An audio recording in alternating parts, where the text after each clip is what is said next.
foreign body nose. It's very common in children between the age of 2 and 3 and less common so in mentally disabled patients and neglected prisoners. In children, it can be by accident, by mistake they put it inside the nose, or it can be because of any trauma like road traffic accident, anything, it can go inside the nose. Now let us classify the foreign body. It can be animate, it can be inanimate. The inanimate foreign bodies can be metallic or non-metallic. That's how it is classified. The commonest presentation will be the complaint from the mother, and she says there is one side nasal discharge. Along with that, you have a foul smell of recent onset. On an examination, like how the mother has complained, it will be one-sided nasal discharge and foul smelling discharge.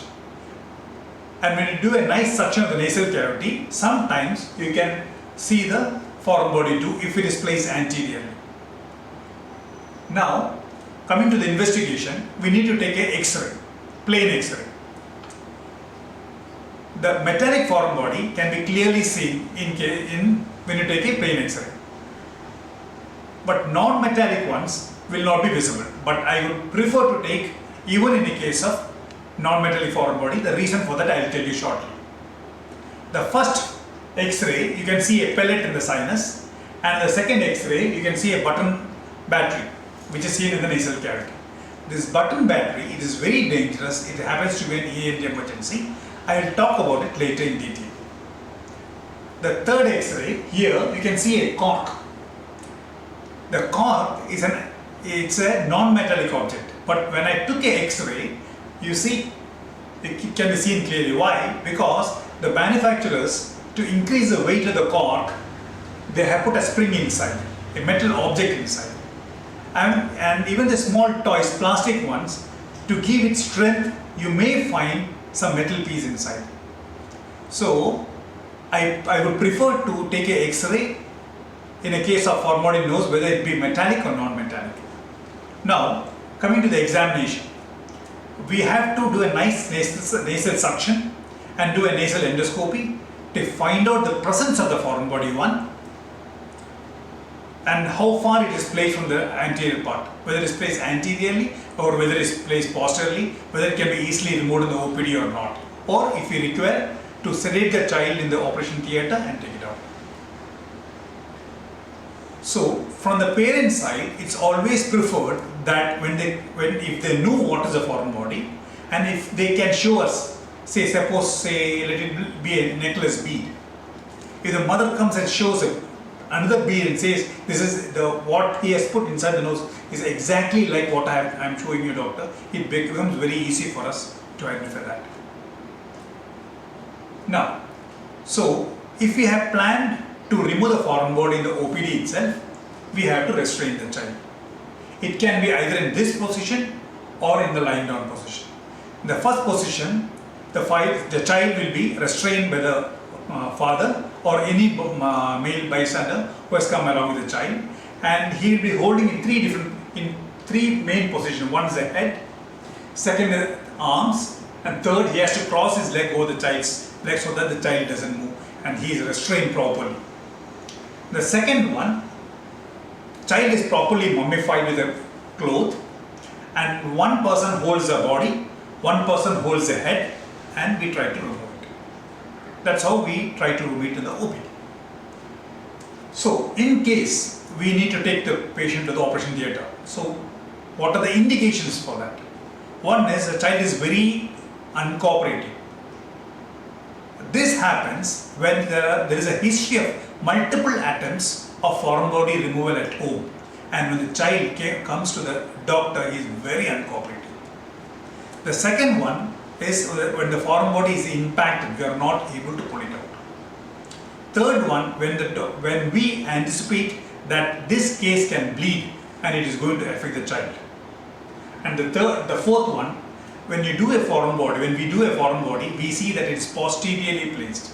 And if we happen to try the OPD and we feel that this is going to be displaced posteriorly and dislodge and go down to the lower lower tract, then it's better that we sedate the child properly and by taking him to the operation theatre and to move it off.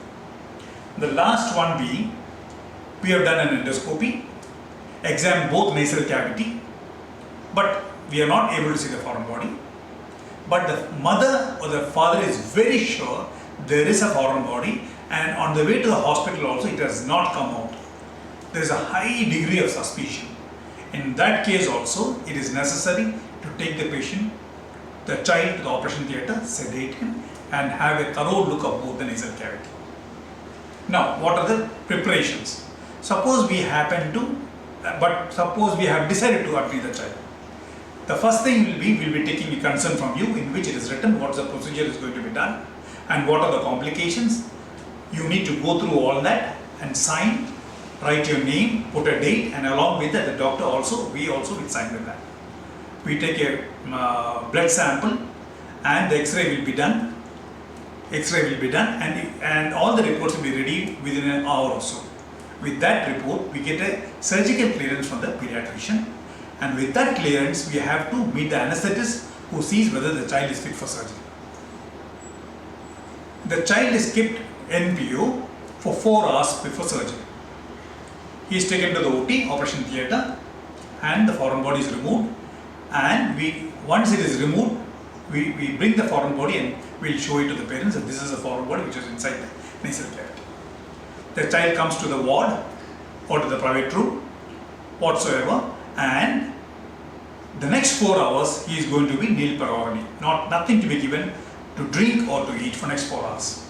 Meanwhile, the staff nurse will take vitals and the IV drip will be going on. After 4 hours, you take some clear water and the child doesn't vomit, we can start with liquid diet the same day. And everything is fine, the child can be discharged the same night or maximum you can say the next day. That's how it's going to be. And you'll be given a course of antibiotic and nasal drops which has to be taken for 5 days. And painkiller, most of the cases is not necessary. If necessary, the child is irritable, you can give maybe whenever the child says he has got some pain. Most of the cases no need, just antibiotic and nasal drops alone will do the job. Now, coming to button battery. It's a medical emergency. Once you feel that the child has put a button battery in the nose, you have to rush to the hospital and the doctor, and he sees the button battery. By the first try itself, we will try to take it off in the OPD itself. If not, there is no waiting period for 4 hours. Like how I mentioned before. We are going to draw the blood, give it to the lab and tell them, please report it directly to the OT, operation theatre, and we are going to take the child immediately. Why so? Because the button battery, once it is inside the nasal cavity, it starts leaking within 2 hours. Once it starts leaking, it destroys all the surrounding structures. So mainly the nasal septum, the lateral part of the nose, the nasal septum is destroyed. It results in the formation of septal perforation. And the septal perforation, when it is very big, in due course of time, the external nose, the framework of the nose is destroyed, and we can have a complete change of the nose, shape of the nose also. So this is dealt as a medical emergency, and whatever is necessary has to be done in the shortest time. So at home, if you have children less than 3 years, please keep him away from toys which contain this button batteries, especially this watches which the children wear, and you have small toys in which you have 1 or 2 button batteries together. Try to avoid that totally. Please do not give it to them. Second would be button battery. If you suspect, rush to the hospital. It's a medical emergency. And now the general message.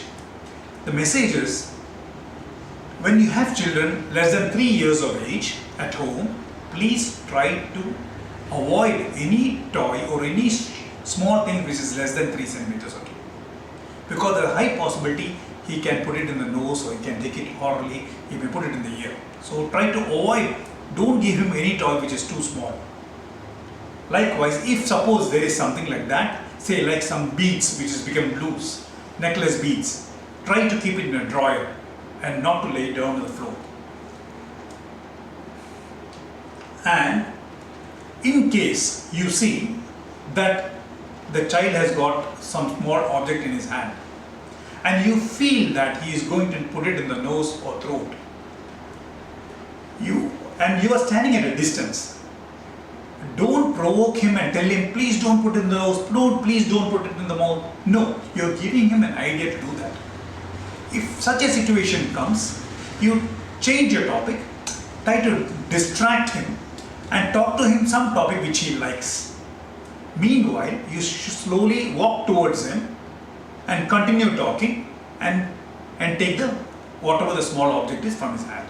That's how you have to do it. And in case there is one-sided nasal block and any foul smell, it means there is a foreign body for sure in that, unless ruled otherwise.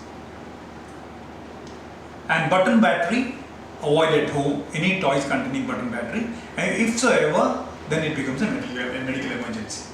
This one I have already mentioned. And one more thing, when you find a foreign body inside the nose and you feel that it's just inside and we can visualize it properly, some of the parents attempt to remove it. Please do not do that. Try to go to the ENT doctor, because the first try is the best try. If you happen to try multiple number of times at home, he becomes very uncooperative when he comes to the hospital. That is one. It starts bleeding at home. That is two. And sometimes it is displaced posteriorly.